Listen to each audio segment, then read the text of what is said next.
Cincinnati, Ohio is not exactly a place you'd expect to meet a medical miracle. But that's just what Lee Spivak is convinced he is. And I put my finger and I said, you need to get rid of that airplane. And that's when I cut my finger off. It just sliced it straight off? Took it off. We don't know where the piece went. We never did find it. How much of the finger? It took off probably about that much of the finger. The photos of his severed finger are pretty graphic. You can understand why doctors said he'd lost it for good. But it grew back with the help of a mystery powder.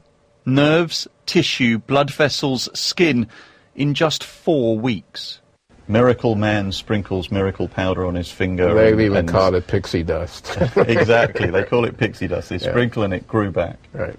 But, I mean, was it at all like that? That's exactly what I did. This is where the pixie dust comes from, though at the University of Pittsburgh they call it extracellular matrix.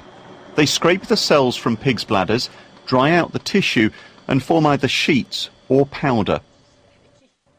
Normally, when we're wounded, we scar, but the scientists say putting the extracellular matrix on the wound stimulates the cells to regrow instead. They hope the technique might one day work on organs and possibly more. I think that within 10 years, I don't think that we'll be able to regrow a normal limb for you.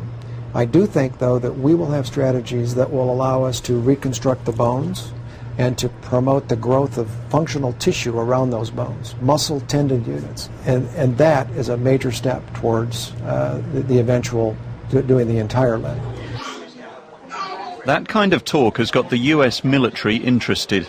They're just about to start trials to regrow parts of the fingers of injured soldiers. They also hope that the matrix might help veterans like Robert Henline regrow burnt skin. So anything that could be done in terms of regeneration would just be great, completely life-changing. Yes, big life-changing. I mean, any of these surgeries, you just don't want to do another one. I think I'm more scared of hospitals than I am going back to Iraq again.